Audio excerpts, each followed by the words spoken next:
Sarah Geronimo, napaiyak na lang dahil kay Mommy Divine. Oh my God, Mommy Divine, sana'y magbago ka na. Sana'y hindi pa huli ang lahat. Alam naman ng taong bayan kung gaano kamahal noon ni Mommy Divine ang nag-iisang Sarah G. Ito ay isang ina na handang ipaglalaban. Ngunit talagang dumating talaga sa puntong nawawala rin ang lahat sa kanilang pagmamahalan bilang mag-ina. Dumating sa puntong nangyayari din na nagkaroon sila ng hindi pagkakaunawaan. Napaiyak ang pretty girl na si Sarah G dahil ayaw niya naman talaga na mangyayari ang lahat ng ito. Ngunit mahal na mahal niya si Mateo Guedechele. Ito ang kanyang pinili dahil ito umano ang sinisigaw ng kanyang puso. Noon dahil ayaw nga ni Mommy Divine na mangyayari ang kanilang pag-iisang dibdib, ginawa ang lahat ni Sarah G para maging malaya para makatuluyan niya ang lalaking nagpapatibok sa kanyang puso na si Mateo Guedechele. Mommy Divine, parang awa mo na kay Sarah G. Sana naman na magkaroon na kayo ng pagmamahal sa iyong anak.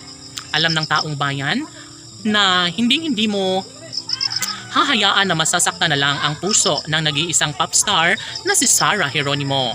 Maraming nag-aabang, no? Milyon-milyong mga tagahanga ni Sarah G na sana nga makikita nila at darating ang araw na mayakap muli ng nag-iisang Sarah G ang kanyang Mommy Divine dahil alam ng mga netizens na sobrang miss na ni popstar Sarah G Geronimo ang kanyang ina na si Mommy Divine.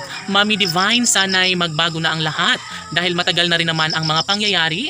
Sana'y maibalik na ang mga nakaraan. Sana'y magpatawad naman po kayo sa iyong anak na si Sarah G kasama ng kanyang pinakaminamahal na asawa na si Mateo Guedechele. Hay na maraming nag-aabang. Sana nga ay magiging maayos na ang lahat dahil manigurado umano na mas magiging kompleto na mas magiging masaya na at makakatulog na ng mahimbing si Sarah G, lalo na kapag magkakaayos na sila ng kanyang ina na si Mommy Divine.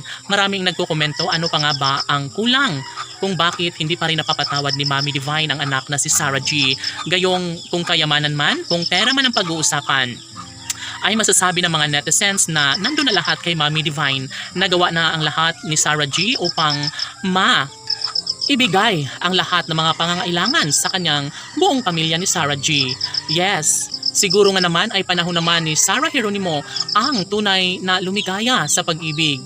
Lalong-lalo na ngayon na inamin ni Sarah Geronimo na hindi niya talaga hahayaan na mawala sa kanyang buhay ang lalaking pinakaminamahal na si Mateo Guedechele. Marami ang nagsasabi na sana'y dumating din sa puntong magkakapatawaran na at magmamahalan na muli si Mommy Divine at Sarah G. Sarah G, good luck!